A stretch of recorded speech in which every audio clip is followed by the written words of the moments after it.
Hello, it's Wolfgang Gray with Gray's Horizons. I hope you're doing well. This channel is new, so if you like this video, please hit like, subscribe, and by all means leave a comment.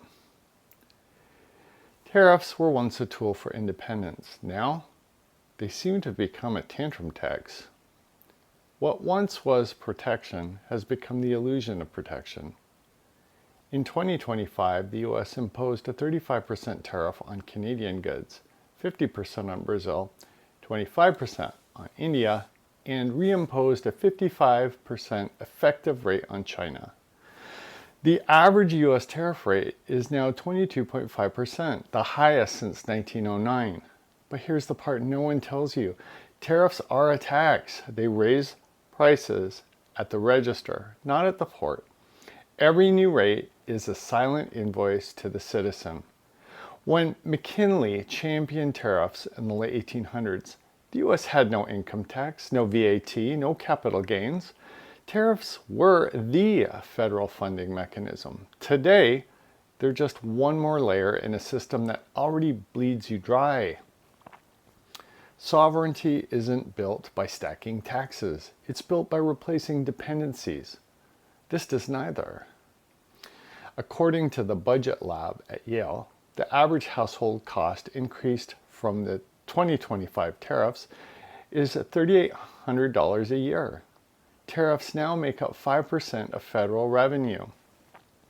Before I get deeper, I don't want to sound like tariffs are the reason everything's getting more expensive. Just a reminder, bad economic policy has been driving inflation since 2020. Cars were already getting ridiculously expensive, even before these tariffs. What we're actually seeing is the performance of power. These tariffs weren't rolled out with strategy. They dropped with days' notice. The global economy lurched. This isn't policy, it's theater, a bully stick waved under the guise of nationalism.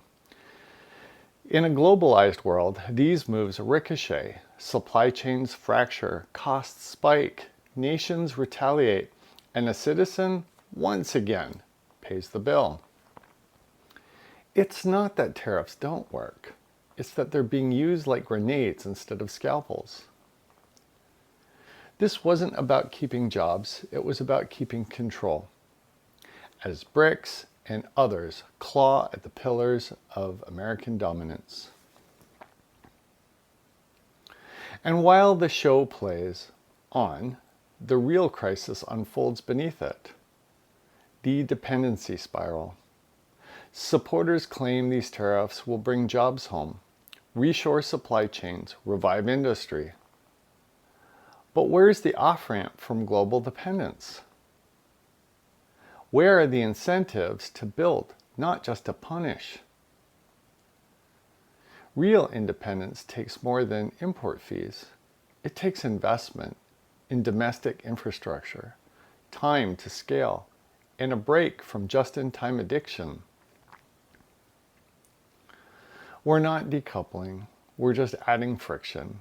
That's not sovereignty, that's managed decline. We've seen this before. NAFTA, WTO showdowns, the 2018 trade war. Every time the rhetoric promises protection, but the blowback hits harder. Prices spike, jobs shift offshore. Anyway, and we end up deeper in the same dependency cycle. Was the retaliation trap unexpected? Tariffs don't happen in a vacuum. They invite retaliation. Canada, the EU, China, and others are hitting back. The US doesn't mine most of its rare earths. It doesn't manufacture most of its microchips. We've outsourced the very things we'd need to go it alone. What happens when the next administration wants to reverse course? The supply lines won't snap back. Trust doesn't rebuild on command. Without resource independence, tariffs aren't leverage. They're self-sabotage on a delay. You can't sanction the world and expect it to smile. Tariffs could be a tool of sovereignty. Instead, they're being used as a smokescreen for systemic rot. You weren't protected, you were priced in. And here's the kicker. No one rescinds a tax. They just layer more on. This won't end with tariffs. It will become the new baseline. A long-term surcharge on existence for Americans and foreigners alike. Freedom isn't dead. It's being surcharged. And you're not watching policy. You're watching the invoice for decades of decay. Thank you, everyone. I'll see you in the next one.